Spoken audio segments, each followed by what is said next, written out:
हे गिटार तुम्ही मला गिफ्ट म्हणून आणलंय की तुमच्या एंटरटेनमेंटसाठी? नाही म्हणजे मी वाजवत राहायचं आणि तुम्ही ऐकत राहायचं असं काही नाहीये ना?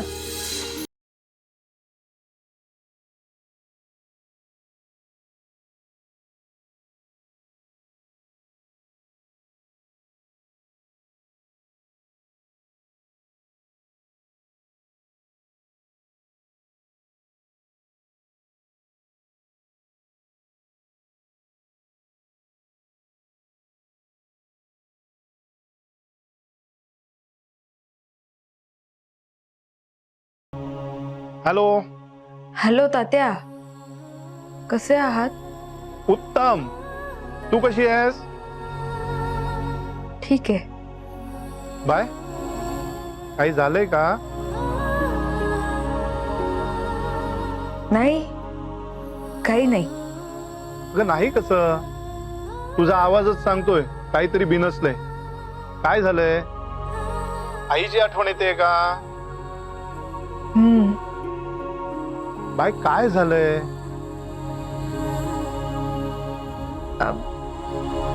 तात्या तात्या मला सांगा, आपल्या मनात जे नातं असेल ते नातं जगाला मान्य नसेल तर आपण त्या नात्याचं काय करायचं? म्हणजे बाय काय झालं मला नीट सांगशील का? नाही ना तात्या, काही नाही झालंय. तुम्ही फक्त सांगा ना, काय करायचं आपण त्या नात्याचं? हे बघ बाय, तुला स्पष्ट माहित आहे ना तुझं नातं काय आहे ते? हो. मग झालं तर. मग जग काय म्हणेल, लोकांना काय वाटेल याचा विचार नको करूस. तो विचार न करता हे नातं जग. कसं आहे ना बाय, आपल्या आयुष्यात अशी खूप कमी नाती असतात जी आपल्याला मनापासून जपावीशी वाटतात. आयुष्य खूप छोटं आहे. आयुष्य संपलं की नाती पण संपतात. त्यामुळे आपण असेपर्यंत तरी आपण ही नाती जपायला हवी, टिकवायला हवी. हा, आणि एक महत्वाचं, आपल्याला हे नातं जसं जपावंसं वाटतं ना तसं ते समोरच्यालाही जपावंसं वाटायला हवं. हा, हो तात्या.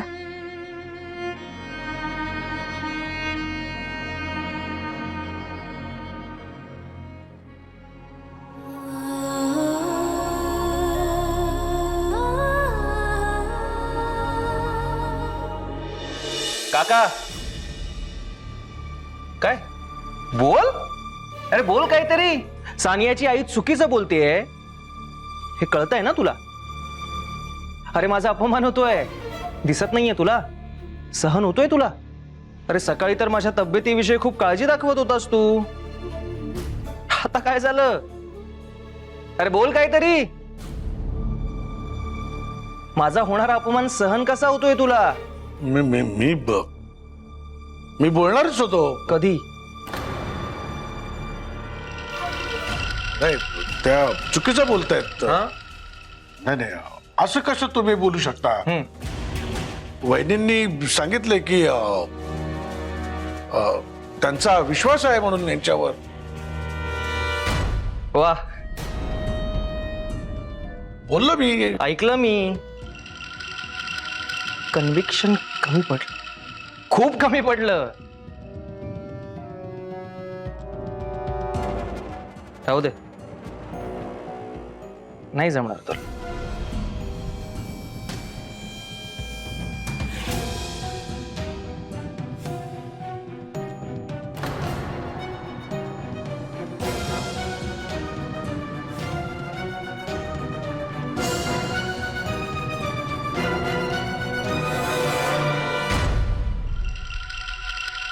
काय हो? हे तुम्हाला वाटतंय का हे जे काही आपण केलंय त्याचा ह्याला घराबाहेर काढायला फायदा होईल? होईल, नक्कीच फायदा होईल.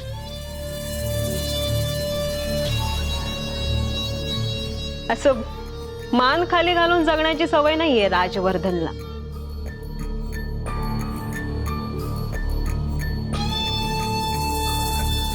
आपण जेवढे मान खाली घालण्याचे प्रसंग त्याच्यावर आणू ना, तेवढी त्याची ना या घरातली घुसमट वाढत जाईल.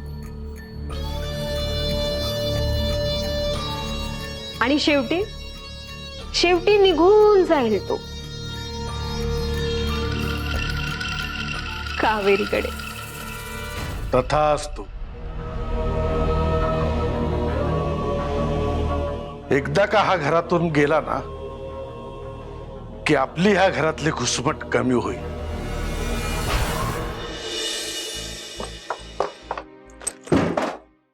समजते स्वतःला. वैदेही, अगं काय काय काय झालं? त्या सानियाच्या आईचा इतका राग आलाय ना मला. तिथे मी 2 सेकंद अजून असते ना तर कानपाट फोडलं असतं तिचं. तिकडे राज होता, त्याचे काका होते म्हणून. हो वैदेही, तू जरा शांत हो आणि मला नीट सांग काय झालंय ते. अगं ती बाई माझ्या समोर राजला विचारत होती की राजवर्धन, तुम्ही कोणत्या 2 मुलींबरोबर लिव्हिंग मध्ये राहता? या त्या दोघी होत्या का? या दोघींबरोबर लिव्हिंग मध्ये राहत होतास का? मुळात तिची हिंमत कशी झाली का मला असे प्रश्न विचारायची? कुठे काय बोलावं याचं वयानुसार भान नको का माणसाला? की जीभ दिली म्हणून वाटेल तसं बोलायचं माणसाने. वैदेही, मला कळतंय तुला आता काय वाटतंय ते, पण तू ना आता जरा डोकं शांत ठेव. कशी शांत राहू मी? आणि हे कोण आहेत आपल्याला जज करणारे?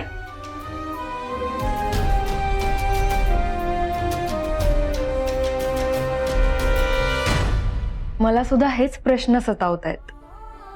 सकाळपासून डोक्यात गोंधळ सुरू आहे म्हणून ऑफिसमधूनही मी लवकर घरी निघून आले. घरी आल्यावर तात्यांना फोन केला आणि तात्या जे बोलले ना ते पटलं मला. काय पटलं काऊ? विषय असा आहे ना वैदेही, जग काहीतरी म्हणतं म्हणून आपण आपलं नातं स्वीकारायचं किंवा तोडायचं नसतं ग. आपण आपलं नातं जपायचं असतं, मग जग काहीही म्हणू दे. कारण आपल्याला आपल्या आयुष्यात त्या नात्याची काय किंमत आहे हे माहिती असतं. आपल्याला माहिती असतं आपण ते नातं जपण्यासाठी, ते नातं टिकवण्यासाठी किती कष्ट घेतलेत ते. अर्थात हे सगळं करण्याआधी एक गोष्ट खूप महत्वाची असते, ती म्हणजे आपल्याला ते नातं जसं जपावंसं वाटतंय ना तसंच ते समोरच्या व्यक्तीलाही जपावंसं वाटतंय की नाही हे माहिती असणं गरजेचं असतं. एकदा का ते कळलं ना वैदेही, की मग जग काहीही म्हणू देत, आपल्याला काहीही फरक पडणार नाही. कळलं?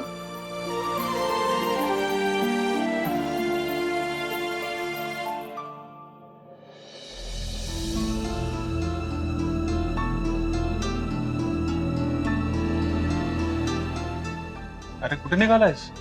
नाही अरे, कुठे जात नाहीये मी, पण या घरातून कधी निघावं लागेल सांगता येत नाही. त्यामुळे बॅग भरून ठेवतो. म्हणजे असं का बोलतोस?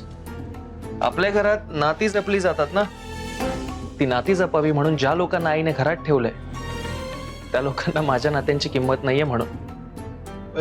राज, मला नीट सांग काय झालंय? कोणी काय बोललंय का तुला? सानियाची आई आली होती.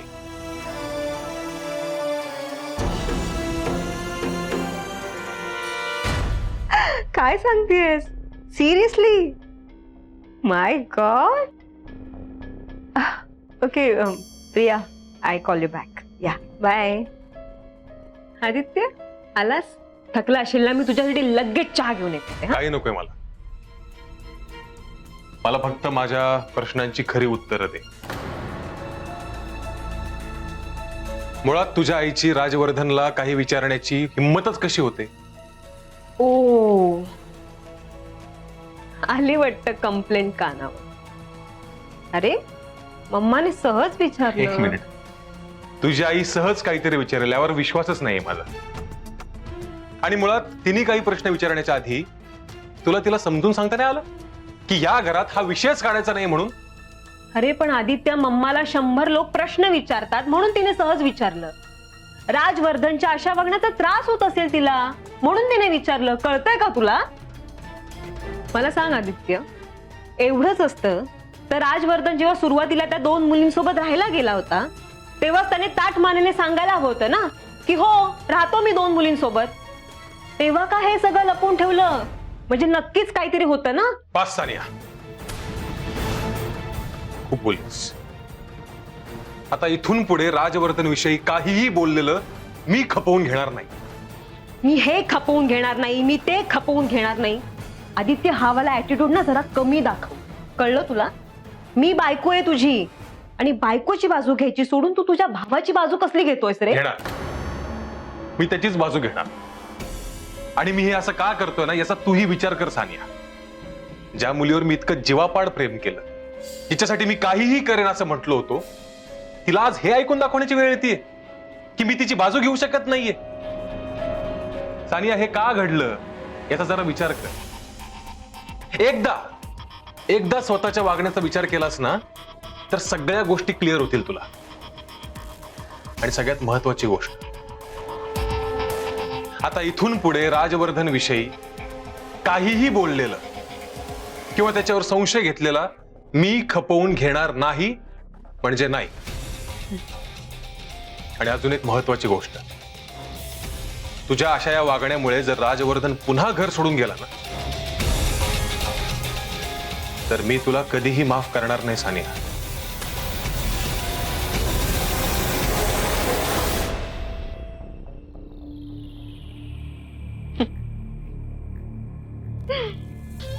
तू काहीही म्हण आदित्य, पण त्या राजवर्धनला या घरातून बाहेर पडायला मी भाग पाडेनच.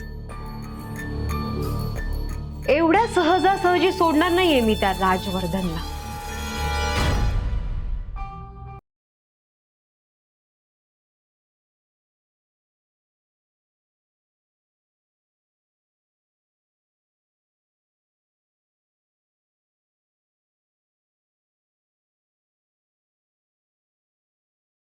राज, काय रे, बरा आहेस ना? हो. हात वगैरे दुखत नाहीये ना काही? नाही ग, अजिबात नाही. तू आलीस पण ऑफिस मधून? तू आधी मला सांग, दुपारी जेवलास का? औषध घेतलंस वेळेवर? हो, जेवलंय, सगळं झालंय. किती काळजी करशील ते. काय करू, वाटणार ना काळजी. खरं तर मला ना लगेच यायचं होतं ऑफिसला जाऊन. मी विचार केला मी ऑफिसमध्ये गेल्यावरती कावेरीला बरीच कामं सांगेन आणि निघून येईन. पण ना कावेरीलाच बरं नव्हतं. काय? हो, अरे फोन केला मी तिला तर ती म्हणाली तिचं डोकं दुखतं. मी म्हटलंय तिला, चल तुला डॉक्टरकडे घेऊन जाते म्हणून. नको म्हणाली. मग म्हटलं परत कशाला तिला बोलवायचं, तिची धावपळ होईल, तिला त्रास होईल. मग बोलवलंच नाही मी तिला. ती लवकर गेली होती ना ऑफिसमधनं. मग मीच सगळी माझी कामं आवरले आणि आत्ता घरी आले शेवटी. बरं, आता जेवलास ना तू?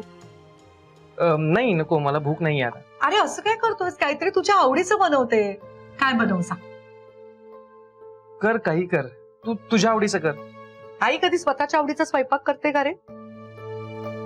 सांग ना काय करू. बरं ठीक आहे, तुझ्या आवडीचं काहीतरी छान बनवते, मग तर जेवशील. हो हो हो, जेव. बनवते पटकन.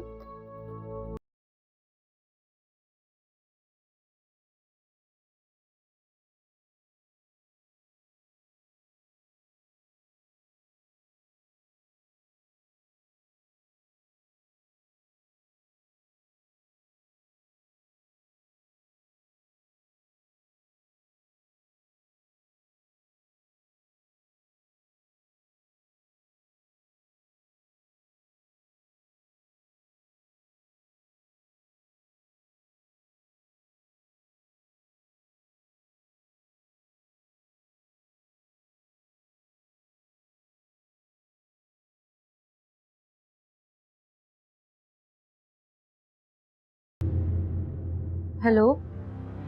हॅलो. कशी आहे तब्येत? तब्येत? मला आई म्हणाली की तुम्हाला बरं वाटत नाहीये म्हणून तुम्ही घरी गेलात. हो. ते जरा कणकण वाटत होती आणि खोकला पण आहे. बाकी बरी आहे मी.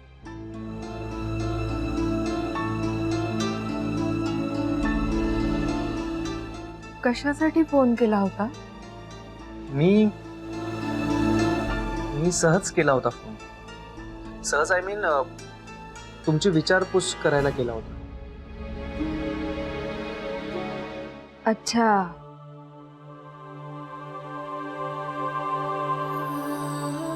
ठेवू फोन?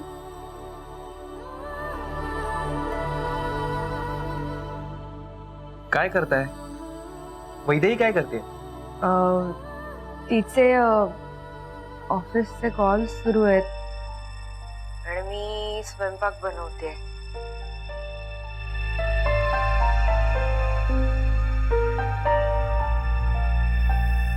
संपले असतील प्रश्न तर ठेवू का फोन? काय काकू, ठेवू फोन. माझ्या फोनचा तुम्हाला एवढा त्रास होतोय का? मला त्रास नाही होत आहे, पण विषय असा आहे की उगीच कोणीतरी तुम्हाला माझ्याशी फोनवर बोलताना बघेल आणि आपल्या नात्याला नावं ठेवेल. मला आपल्या नात्याला नावं ठेवलेली नाही आवडणार. त्यापेक्षा गरज नसताना आपण न बोललेलंच बरं, नाही का?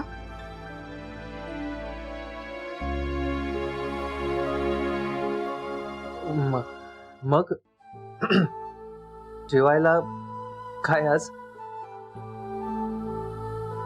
पिठलं भाकरी बनवते. पिठलं?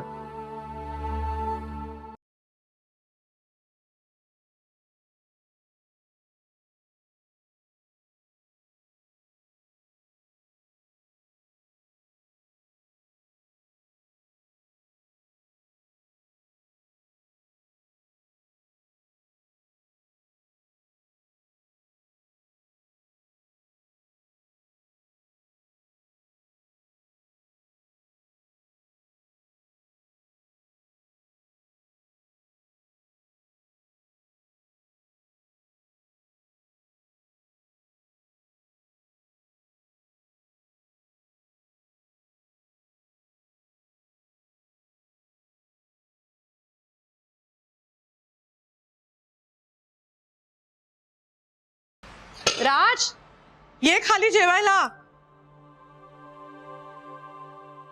ये. बघ, तुझ्या आवडीची पिठलं भाकरी केलीये.